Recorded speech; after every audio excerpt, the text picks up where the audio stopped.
recordar el significado de la muerte de Jesús, el Cristo, porque en ese significado encontramos nuestra salvación eterna, pero también encontramos las bendiciones de Dios y sus promesas para cada día. Es importante saber que la salvación que Jesús logró en la cruz, esa vida eterna que logró en la cruz, es algo que podemos y debemos disfrutar todos los días. La salvación se vive en la tierra, la vida eterna se vive en la tierra. Es algo que ya poseemos. De hecho, todo lo que hacemos es resultado de que somos salvos en Cristo, de que tenemos vida eterna en Cristo. Estamos aquí, los creyentes, no para ver si nos salvamos, sino porque ya somos salvos en Cristo. Los creyentes estamos aquí no para ver si tenemos vida eterna, ya tenemos vida eterna. Hoy usted, a través del mensaje de la cruz, debe confirmar su fe en su Cristo. Y si resulta que después de la palabra usted no tiene certeza de su salvación, de la vida eterna, usted necesita creer en Jesucristo y recibir esta bendición. Hermanos, ¿por qué Cristo murió en una cruz? ¿Por qué murió en una cruz? Los romanos determinaron la condena de la cruz para las personas más terribles. La peor condena era la muerte de cruz, una muerte vergonzosa, una muerte dolorosa, una muerte lenta, pero también esa condena servía como escarmiento para las personas que miraban al crucificado. Y miren que entonces esto, aunque emana de un corazón duro, perverso, sanguinario, porque emana del corazón de estos soldados, de esta ley romana, en realidad Dios había decretado y determinado que así muriera Cristo. Por un lado, porque en verdad Él cargó con la vergüenza que sufrió Adán y Eva cuando pecaron, ¿verdad? Pero además, esa muerte lenta y dolorosa resume lo que significa el sufrimiento eterno del ser humano bajo condenación por causa del pecado. Y el hecho de que Cristo fue expuesto ahí en lo alto de ese lugar y de esa cruz servía como la exposición de Dios, que solo a través de Él alcanzamos el perdón y que nuestra culpa es quitada, porque su sufrimiento, su dolor, su vergüenza estaba ahí pagando todo lo que nosotros merecíamos. Con esa vergüenza, con ese dolor, con esa muerte lenta, Jesús estaba pagando la pena por nuestra culpa. Y Jesús había dicho acerca de Él mismo, quien sería entregado en manos de pecadores. Pero también Jesús hace una lista de personas que le iban a llevar a la muerte. Ahí están los sacerdotes, ahí están los ancianos. Por un lado, hermanos, Jesús habla de su muerte a mano de los inicuos, a mano de los pecadores. Y así fue profetizado, hablando acerca de los romanos que iban a llevarlo a la cruz. Pero también habló de los ancianos, de los sacerdotes, porque Jesús estaba hablando de que aún en la religión no había un entendimiento correcto acerca del pecado y acerca de la salvación. Y Jesús estaba indicando que no basta con ser religiosos, hay que tener un entendimiento correcto acerca de quién es Él, y ese entendimiento nos lleva a la fe verdadera. Antes de entrar de lleno al mensaje, yo quiero que usted vea lo que dice Gálatas capítulo 3 y vea lo que significa el hecho de que Jesús haya sido colgado en una cruz. Gálatas 3, del verso 11 al verso 13. Y que por la ley ninguno se justifica para con Dios, es evidente, porque el justo por la fe vivirá. Y la ley no es de fe, sino que dice, el que hiciere estas cosas, vivirá por ellas. Oiga, Cristo nos redimió de la maldición de la ley, hecho por nosotros maldición, porque está escrito, maldito todo el que es colgado en un madero. Podemos ver dos leyes. La ley que recibió Adán y Eva. ¿Cuál fue la ley que recibió Adán y Eva? No coman. Y esa ley era para su posteridad, para su descendencia también. La bendición de esa ley era para toda la descendencia. ¿Cuál era la bendición de la ley que Dios le dio a Adán y a Eva? La vida. No coman del fruto del árbol de la ciencia del bien y del mal, porque el día que de él coman, ciertamente morirán. Por lo tanto, la bendición era la vida para ellos y para su descendencia. ¿Y cuál era la maldición si ellos comían? La muerte. Y la muerte no solamente para ellos, sino también para su descendencia. ¿Lo entendemos, hermanos? Pero luego viene otra ley, la ley dada a Moisés. Pero incluso desde Adán hasta Moisés ya reinaba la muerte en todos los hombres, por cuanto todos pecaron en Adán y en Eva. Y cuando Dios da la ley a Moisés, vean, hermanos, y la ley no es de fe, sino que dice, el que hiciere estas cosas vivirá por ellas. En el tiempo de la ley no se trata de que, yo confío y porque confío recibo la gracia de Dios. No. La ley no es de fe. La ley es de obediencia. El que no obedezca recibe la maldición de la ley. ¿Cuál es la maldición de la ley? La muerte. Vean, hermanos, lo que dice el versículo 11. Y que por la ley ninguno se justifica para con Dios, es evidente, porque el justo por la fe vivirá. Esto quiere decir que nadie podía salvarse propiamente por la ley dada a Moisés, sino que más bien la ley hacía ver la maldición que pesaba sobre las personas. Entonces aquí entra el versículo 13. Cristo nos redimió de la maldición de la ley, hecho por nosotros maldición, porque está escrito, maldito todo el que es colgado en un madero. En Deuteronomio Dios dijo que era maldito el que era colgado en un madero. Y en Cristo entonces vemos esta maldición.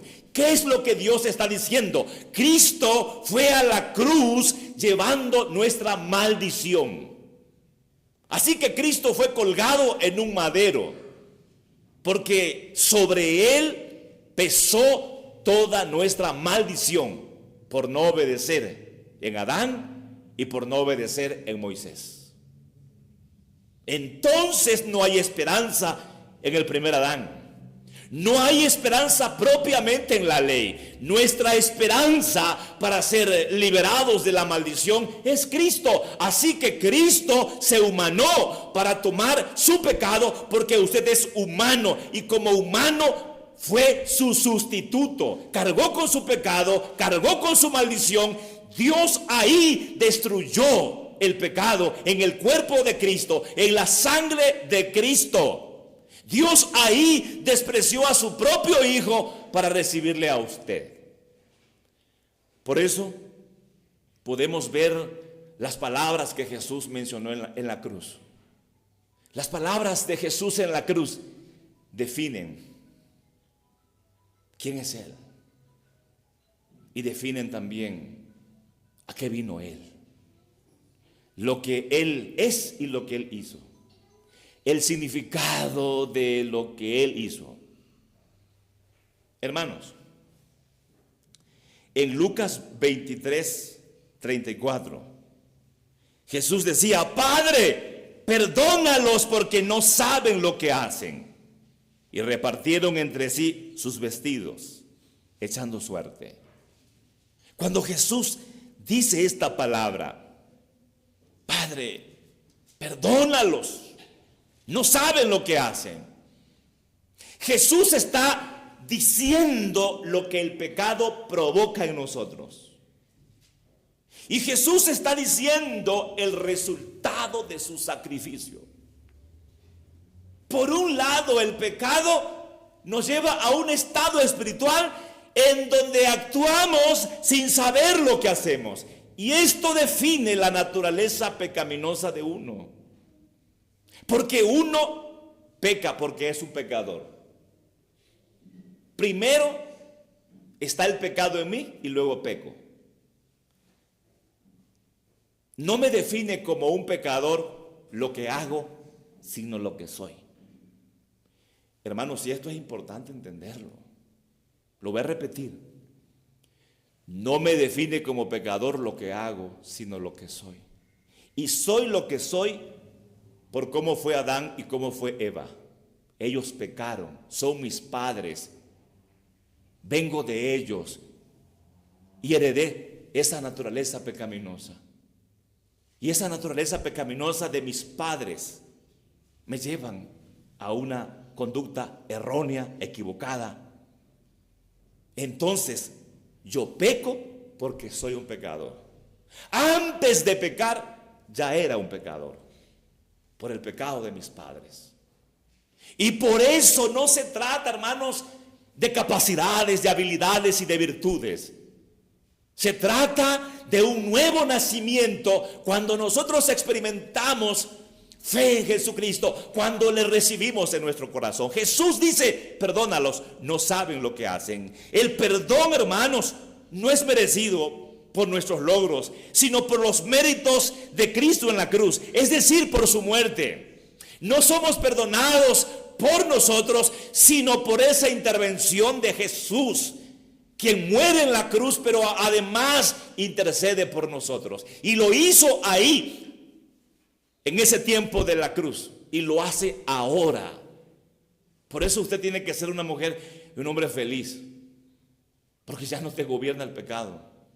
Y además tu Cristo hoy está a la diestra del Padre y conoce tus debilidades, conoce tus problemas espirituales y Él pide por ti. El pecado mantiene esclavas a las personas, las vuelve inútiles para hacer lo bueno, para conocer la verdad. Ninguna persona puede cambiar por sí sola su estado espiritual de pecaminosidad. No saben lo que hacen. Y miren, leemos, hermanos, así la palabra de Dios. No hay justo ni aun uno. No hay quien entienda. No saben lo que hacen. No hay ni siquiera justo uno. No hay quien entienda. No hay quien busque a Dios. Todos se desviaron. A una se hicieron inútiles. No hay quien haga lo bueno. No hay ni siquiera uno. Esto dice Romanos capítulo 3. En el verso 10 hasta el verso 12. Ahí está el estado espiritual del ser humano. Por eso Jesús clama en nuestro beneficio. Estando ahí en la cruz, Jesús también dijo, de acuerdo a Lucas 23, 39 al 43, de cierto te digo que hoy estarás conmigo en el paraíso. ¿Saben qué significa eso, hermanos? Que el perdón y la salvación son bendiciones inmediatas y eternas una vez que creemos en Cristo. Lo explico, pero miren la palabra. Y uno de los malhechores que estaba colgado ahí le injuriaba diciendo, si tú eres el Cristo, sálvate a ti mismo y a nosotros. Respondiendo el otro, le reprendió diciendo, ni aún temes tú a Dios estando en la misma condenación. Nosotros a la verdad justamente padecemos porque recibimos lo que merecemos por nuestros hechos, mas ningún mal hizo. Y dijo a Jesús, acuérdate de mí cuando vengas en tu reino. Entonces Jesús le dijo, de cierto te digo que hoy estarás conmigo en el paraíso. Hermanos, aquí en la segunda palabra de Jesús se revela el estado espiritual de una persona sin el evangelio. Este hombre dice, si tú eres el Cristo, sálvate a ti mismo y a nosotros. Esto muestra ignorancia porque este hombre no sabe que justamente lo que Cristo está haciendo en la cruz es logrando su salvación, la salvación de este hombre. ¿Ven la ignorancia? ¿Ven lo que implica no entender? Pero el otro sí entendió. Él entendió que Jesús era justo. Lo reconoce como hijo de Dios, justo, porque no hay justo en la tierra, sino solo Jesús nuestro Cristo. Cuando Él lo reconoce como justo, lo está aceptando como su Mesías, como su Cristo. Y además este hombre reconoce su estado espiritual. Nosotros sí merecemos estar aquí. Si hemos visto que el pecado hace que una persona no entienda, que esté ciega, que no pueda hacer lo bueno, significa que este hombre en la cruz recibe la gracia de Dios en Cristo, recibe la revelación y entonces reconoce a Jesús como su Cristo, reconoce su pecado y clama ahí en Cristo. Y por eso Jesús le dice, hoy estarás conmigo en el paraíso. Así entonces, hermanos, si nosotros reconociendo nuestro pecado y reconociendo el sacrificio de Cristo, buscamos el perdón de manera inmediata, somos perdonados una vez y para siempre. Recibimos la salvación una vez y para siempre. Esto es inmediato, esto es eterno. Y es la bendición maravillosa. No importa cuántos sean tus pecados o cuáles sean tus pecados, tú recibes el perdón en la sangre de Cristo. Dios te salva hoy para siempre. Qué bendición, hermanos. Y miren que para nosotros no significa que estamos aquí con el propósito de a ver si logramos llegar al paraíso. No. La Biblia enseña que a nosotros, a los pequeños, Dios los heredó con su reino. No teman manada pequeña, porque a vosotros vuestro Padre ha querido heredarles su reino. Tenemos el reino de Dios como herencia, somos coherederos con Cristo. Y eso es algo maravilloso, hermanos, que tenemos que celebrar en Cristo.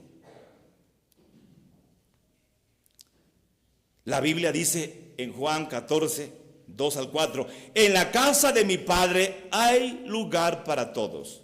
Si no fuera cierto, no les habría dicho, voy pues allá a prepararles un lugar. Después de esto volveré para llevarlos conmigo. Así estaremos juntos. Ustedes ya saben a dónde voy y saben también el camino que deben tomar. En la traducción lenguaje actual. Y Jesús está diciendo, ya saben el camino que deben tomar para llegar a ese lugar que yo les preparo. ¿Y quién es el camino? Él es el camino. Yo soy el camino y la verdad y la vida. Nadie viene al Padre si no es por ¿quién? Por mí, por Jesús, por Él. Hoy nosotros debemos estar en ese camino. Y saben, hermanos, no se trata de estar en ese camino para ver si llegamos. Se trata de estar en ese camino sabiendo que vamos para allá. Nuestro peregrinaje es seguro, llegaremos a la gloria celestial. Por lo tanto, vamos en ese camino, no como derrotados, vamos como victoriosos, no como tristes, vamos en gozo, en alegría. Usted tiene que ser una mujer, un hombre alegre, contento, de gozo, porque sabe lo que posee, sabe a dónde llegará. Usted tiene que ser una mujer de victoria, un hombre de victoria, porque sabe que llegará de manera perseverante y victoriosa. Pero ¿cómo está la iglesia, hermanos? ¿Cómo estamos nosotros? Muchas veces derrotados, en fracaso. Otras veces, hermanos, doblegados por la tristeza. Pero ¿saben por qué? Porque nos hace falta escuchar más el Evangelio, esa buena noticia, hasta que se nos grabe, hasta que se encarne en nosotros. Miren, ustedes saben que cuando uno practica algo, ¿verdad? La mente se programa y en automático reacciona uno, ¿verdad? Y las personas que saben conducir bien, que han aprendido bien, miren que en una emergencia reaccionan de inmediato, ¿verdad? Con los pies, con las manos, con los ojos, con el cuerpo. Pero de inmediato. ¿Por qué? Porque es algo ya propio de uno. La persona que tiene un oficio y siempre lo desarrolla, siempre está practicándolo, se vuelve diestro, ¿verdad? Y Dios nos ha dejado a nosotros el Evangelio. Por eso estamos reunidos acá. Para tomar el Evangelio, para que el Evangelio nos tome, para que seamos envueltos con esta buena noticia y nuestras vidas en verdad puedan disfrutar. Por eso la exhortación de hoy, y como siempre, es a recibir la palabra. Estaba yo, hermanos, revisando hoy los mensajes que he escrito sobre las 7 palabras. Y yo me asombré cuántos mensajes sobre las 7 palabras tengo escritos. Y siempre hago otro mensaje, a pesar de los que tengo, por una sola razón: para no perder el privilegio de ir saboreando el Evangelio mientras lo voy preparando. Tú saboreas el Evangelio cuando estudias la Biblia de manera personal. Tú saboreas el Evangelio cuando vienes a tu iglesia, cuando vienes a tu congregación. Esta es tu iglesia. Aquí Dios te va a dar la palabra que tú necesitas. Por eso tú debes mentalizarte: yo necesito el Evangelio. ¿Qué es lo que Dios ha puesto a mi alcance? Tengo ojos para ver. ¡Qué bendición! Puedo ver las letras. Tengo una Biblia que puedo leer. ¡Qué bendición! Tengo un devocional o una palabra que me dan. ¡Qué bendición! Ahí tengo el Evangelio. Tengo la oportunidad de llegar al templo. Que con dolores, que con luchas, pero hay un templo. ¡Qué bendición! Tengo eventos, actividades en la iglesia. ¡Qué bendición! Ahí tengo la palabra. Pero muchos menosprecian lo que poseen. Sus ojos son valiosos para el Evangelio. Sus oídos son valiosos para el Evangelio. No deje que llegue el momento en el que ya no pueda ver, en el que ya no pueda oír.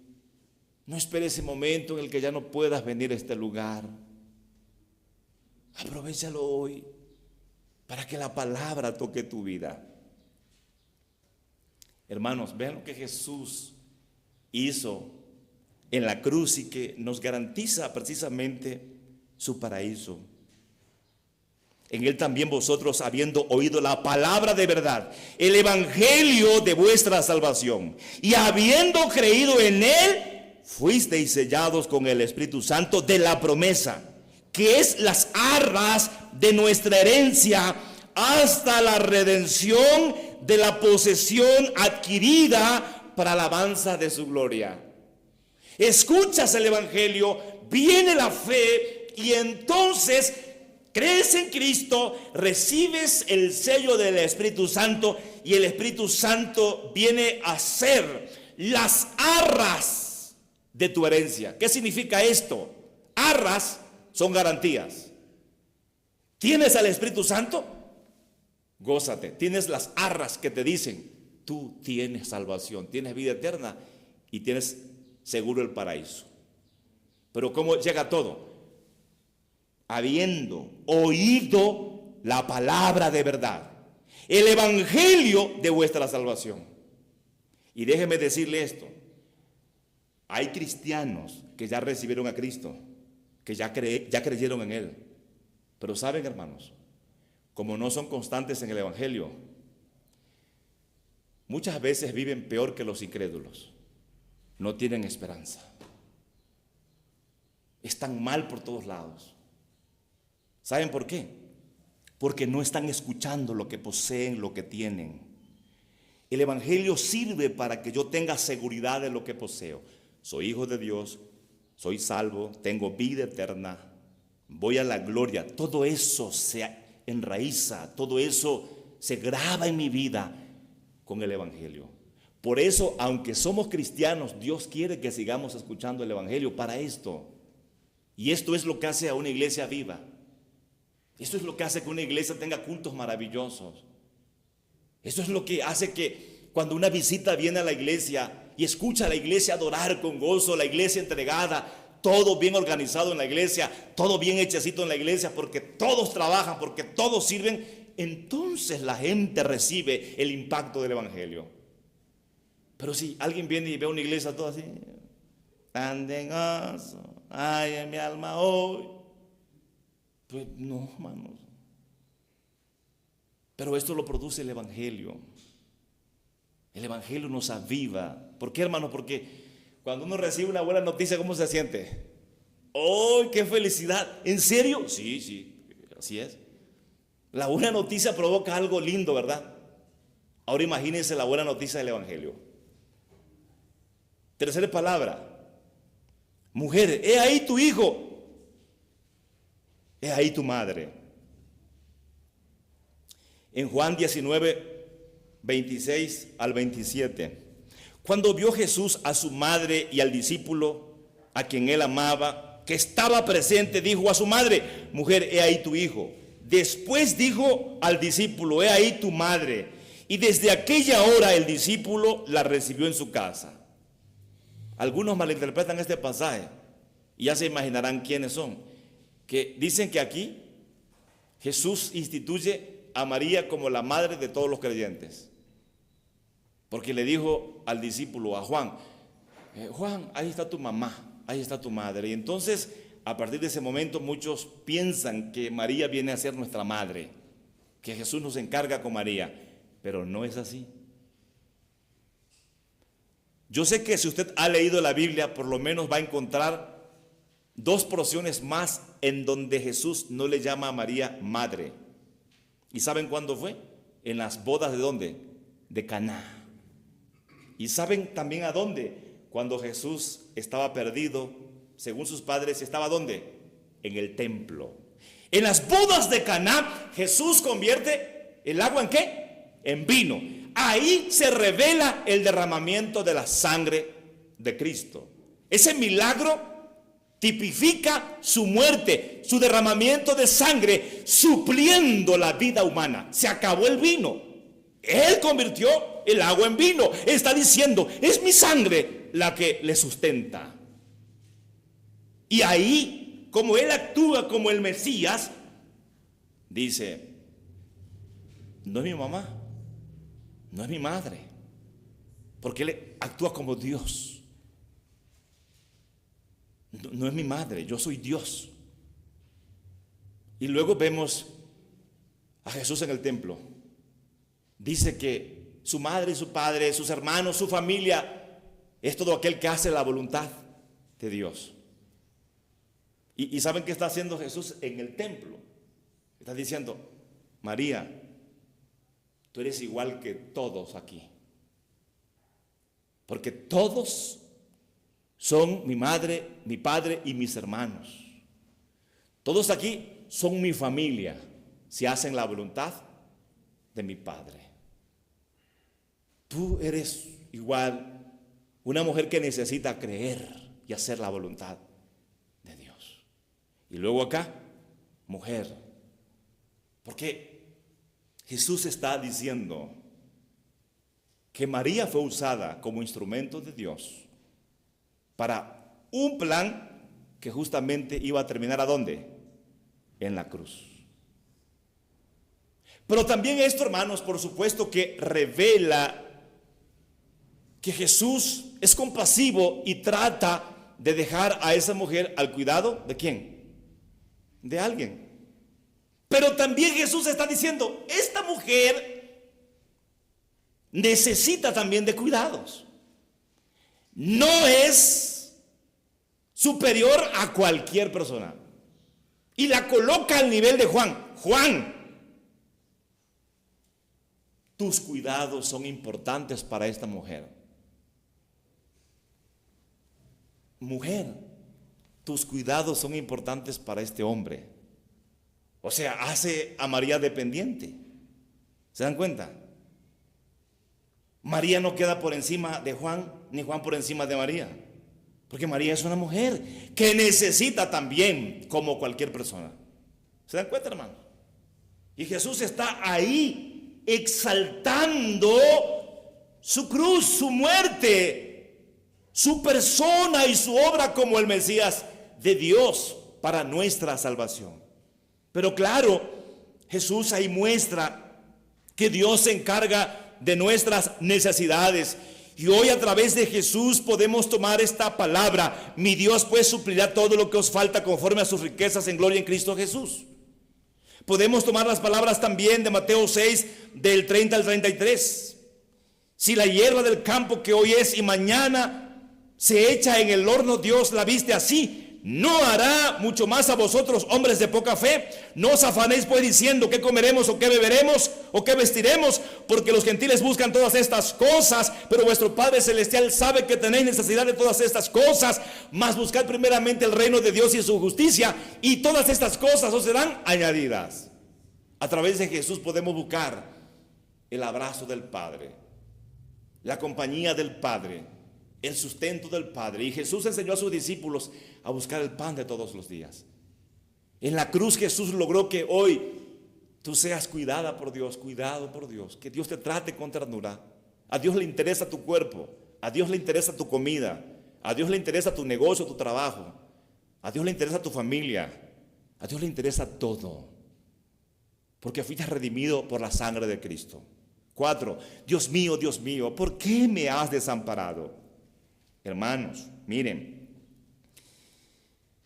Mateo 27, 46. Cerca de la hora novena, Jesús clamó a gran voz diciendo: Elí, Elí, lama sabactami, que es: Dios mío, ¿por qué me has desamparado? Hermanos, esta palabra, Dios mío, ¿por qué me has desamparado? Cristo sufrió la soledad que produce el pecado, porque el pecador quedó separado de Dios. Cristo no pecó, pero llevó nuestros pecados en la cruz. Cristo fue tratado como enemigo de Dios. Cristo fue objeto de la ira de Dios. Cristo padeció la soledad del infierno, lugar de tormento para el diablo, sus demonios y para todos los pecadores. En el credo de los apóstoles decimos que Jesús descendió a los infiernos, porque era el lugar que tú y yo merecíamos. Era nuestra morada, era nuestra casa. Cristo descendió al infierno para llevarnos a lo más alto de la gloria. Cristo sufrió la soledad porque tú y yo estábamos separados, sufrió esa separación. Cristo fue abandonado por el Padre, porque el pecado nos aleja de las bendiciones de Dios. Pero hoy entonces podemos tener comunión con Dios, cercanía con Dios, relación con Dios, comunión con Dios. Miren lo que significa el hecho de que Cristo haya dicho esto: Dios mío, ¿por qué me has desamparado? Mire, al que no conoció pecado, por nosotros lo hizo pecado, para que nosotros fuésemos hechos justicia de Dios en Él. 2 Corintios 5:21.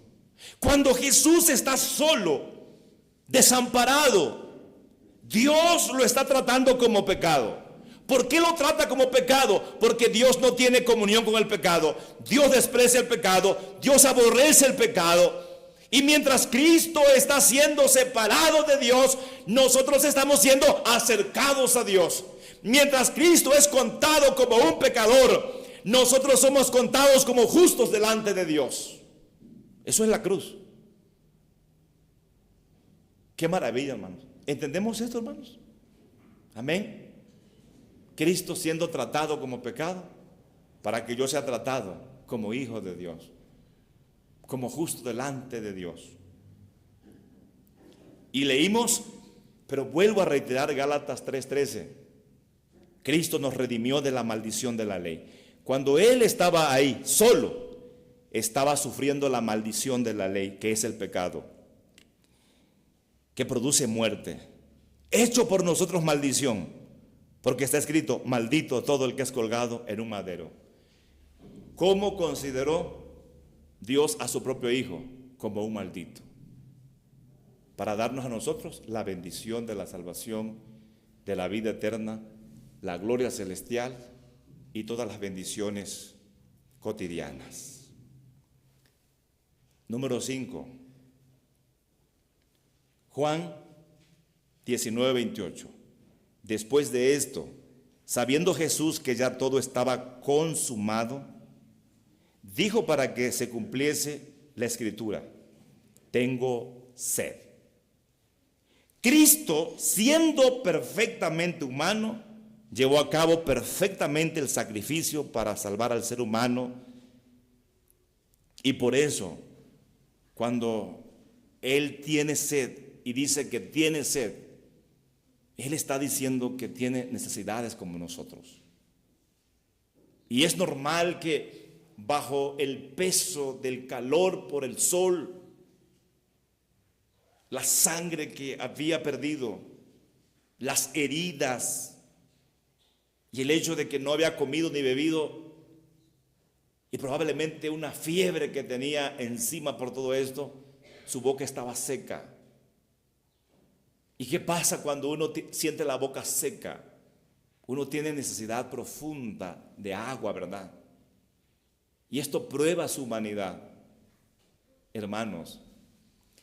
Pero esto que Jesús hace de decir tengo sed, lo hace porque de alguna manera Él quiere tener sus labios humectados, su lengua humectada, su boca, su paladar, porque seguramente sus labios se pegaban, la lengua se le pegaba al paladar, no podía hablar bien. Y Él lo que busca es preparar su cuerpo, su fuerza, su voz, para decir lo que viene, para decir lo siguiente. Hermanos, miren cómo el que da agua de vida tiene sed.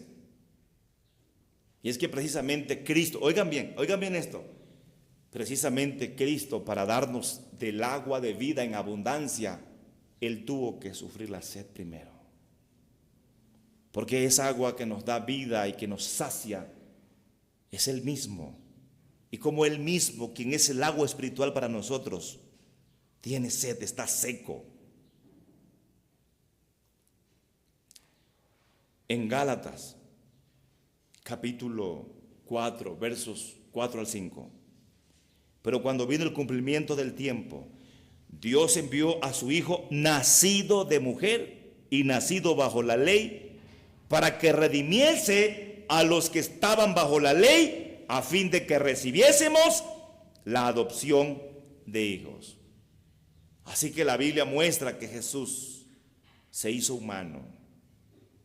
Nació de una mujer para ser nuestro sustituto en la cruz, para Él tomar nuestro lugar y recibir el castigo que nosotros merecíamos. Y en Hebreos 4, 14 al 16. Por tanto, teniendo un gran sumo sacerdote que traspasó los cielos, a Jesús el Hijo de Dios, retengamos nuestra profesión.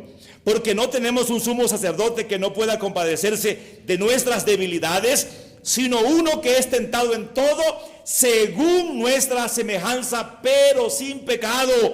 Acerquémonos pues confiadamente al trono de la gracia para alcanzar misericordia y hallar gracia para el oportuno socorro.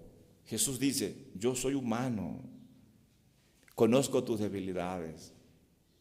No dejes tu profesión, retén tu profesión, o sea, lo que tú has creído, lo que tú tienes como conocimiento y como fe, manténlo. Porque a lo mejor dices, es que no puedo, soy débil, tengo problemas, tengo dificultades, tengo necesidades, estoy sufriendo. Mira, Cristo sufrió más en la cruz por ti y se quedó en la cruz por ti. Por eso Jesús dice, tomen la cruz por mí. Si alguien quiere venir en pos de mí, niéguese a sí mismo, tome la cruz y sígame. Mantente la fe, retén lo que tienes, porque Cristo se humanó. Conoce tu necesidad y Él te dice, acércate al trono de la gracia, porque yo traspasé los cielos, no me quedé en la tierra, estoy en el trono, estoy al lado del Padre, intercedo por ti, conozco tus problemas, conozco tus luchas, conozco tus debilidades, yo intercedo por ti. Yo le digo al Padre, ayúdalo, ayúdale, bendícele, cumple tus promesas. Esa es nuestra fe, hermanos. Por eso no debemos dejar nuestro ministerio. Lo que hacemos para Dios tenemos que hacerlo cada vez mejor. Y aprendemos de nuestros errores. Aprendemos de todo, pero siempre debemos buscar perfeccionar todo para la gloria de Dios. Tus dones, tus talentos, tus ministerios. Tu compromiso con esta iglesia, tu compromiso con el Señor, lo que tú haces, lo que tú eres, porque viene de Dios, tienes que valorarlo y usarlo para la gloria de Dios, porque Cristo lo logró en la cruz por ti. No menosprecies el sacrificio de Cristo. Tú menosprecias el sacrificio de Cristo cuando dices, no puedo, ya no quiero, no voy. ¿Cuánta gente no viene a la iglesia? Porque tiene problemas, porque tiene luchas y prefieren quedarse en la casa deprimidos, afanados, ansiosos. Y entonces eso afecta a sus vidas. Y todos tendemos a eso, hermanos. Por los problemas decimos, mejor no voy. No, es que no. Pero todo tiene solución en Cristo Jesús. Número 6, y ya va a la conclusión, hermanos. Jesús, cuando dijo, tengo sed, ciertamente muestra su humanidad. Pero como decía, hermanos, miren, por ejemplo, yo estoy predicando, aquí no tengo agua, ¿verdad? Hoy hay calor. Y entonces estoy predicando, pero tengo un poco la boca seca porque hay calor. Y entonces, pero si yo tuviera agua, entonces mi voz saldría mejor, ¿verdad? Porque los labios estarían humectados, la lengua, el paladar húmedo. Y Jesús buscaba eso en medio de su fiebre, en medio de su dolor, en medio del calor, en medio de sus heridas, en medio de todo. Él buscaba hablar bien para decir esta palabra, consumado es. Esta palabra, hermanos, encierra tantas cosas. Los que han venido a la iglesia recordarán que yo prediqué 3 mensajes de consumado es, ¿verdad? 3 mensajes de consumado es. 3 mensajes sobre el consumado. En Juan 19:30, cuando Jesús hubo tomado el vinagre, dijo, consumado es, y habiendo inclinado la cabeza, entregó el Espíritu. El vinagre era, hermanos, una bebida rústica que usaban los soldados.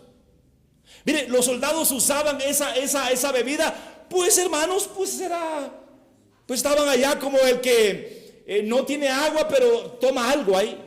Una bebida rústica, ni siquiera le dieron agua. Hermanos, al dueño de los manantiales, al dueño de los ríos, al dueño de los mares, le negaron el agua. Pero él no buscaba saciarse para sí mismo. Él buscaba decir algo para nosotros. Y por eso el texto dice, consumado es, consumado es. ¿Por qué, hermanos?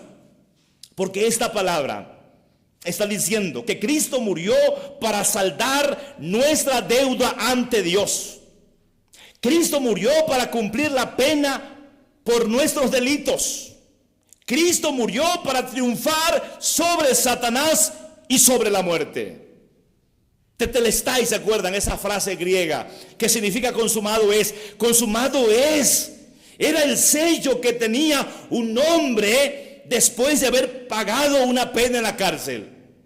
Purgaba su pena, salía de la cárcel con ese sello tetelestai. Es decir, su pena había sido pagada. Tú y yo éramos culpables delante de Dios por el delito de pecar. Merecíamos la muerte eterna, el desprecio de Dios por siempre. Pero Jesús vino a pagar en la cruz la pena que tú y yo merecíamos. Hoy podemos decir, ya no hay condenación para mí porque estoy en Cristo. Romanos 8:1, no hay condenación para los que están en Cristo Jesús, los que no andan conforme a la carne, sino conforme al Espíritu. Es decir, ya no estamos en Adán. Ahora el Espíritu nos ha llevado a Cristo y nos ha aplicado en Cristo la vida, la salvación. Hoy podemos decir, nada debemos delante de Dios. Todo ha sido pagado ya. Mi culpa por eso ha sido quitada. Pero no solamente es esto, sino que también el diablo fue vencido, porque somos libres de la esclavitud del pecado, sí, de la esclavitud de Satanás, de la esclavitud de la muerte.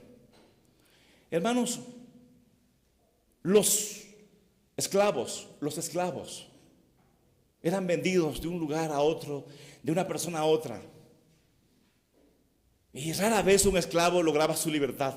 Imagínense lo que significaba para un esclavo que recibiera un documento que dijera tetelestai, o sea, soy libre. ¿Y saben por qué Jesús fue vendido por 30 monedas de plata? Porque 30 monedas de plata era el valor de un esclavo corneado por un buey. Es decir, un esclavo que valía ese precio ya no servía para nada, era inútil. Y Judas lo vendió por 30 monedas de plata. ¿Sabe qué significa eso? Que Jesús se hizo esclavo para que usted y yo seamos libres. Él cargó con nuestra esclavitud. Se hizo esclavo, se humilló a sí mismo y fue hasta la cruz, hermanos, para que hoy seamos libres. Miren, Jesús nunca estuvo sujeto a Satanás. Gracias. Jesús nunca estuvo sujeto a Satanás. Nunca estuvo sujeto al pecado. Nunca estuvo sujeto a la muerte. Pero oiga usted esto. Sin él estar sujeto, sin ser esclavo del pecado, fue tratado como un pecador porque fue crucificado entre dos malhechores. Y él fue considerado como un pecador porque tomó el lugar de usted y mi lugar, que somos pecadores. Jesús nunca fue esclavo de Satanás. Sin embargo dijo, ahí viene el príncipe de este mundo, él nada tiene en mí. Pero él se dejó llevar por la obra del diablo. Pero no es que él fue esclavo de Satanás. Él se dejó llevar por esa obra para derrotarlo en la cruz. Y hoy esa victoria es para nosotros. Jesús nunca estuvo sujeto a la muerte porque él no pecó. Sin embargo, como cargó tu pecado y el mío, la muerte lo llevó a la tumba. La muerte lo encerró por un tiempo, por un momento, pero esas cadenas fueron rotas. ¿Te das cuenta? Él es tu sustituto, Él es mi sustituto. Hermanos, vea lo que Jesús hizo, anulando el acta de los decretos que había contra nosotros, que nos era contraria, quitándola del medio y clavándola en la cruz. Y despojando a los principados y a las potestades, los exhibió públicamente, triunfando sobre ellos en la cruz. Había un acta contra nosotros. Eres pecadora, eres pecador, mereces el infierno. Había un acta, un decreto. Eres una condenada, eres un condenado por tu pecado, por tu delito. ¿Y qué hizo Jesús en la cruz? Esa acta que nos era contraria, la clavó en el madero, la deshizo, y ahora nada hay en contra de nosotros. Hermanos, disfrutemos.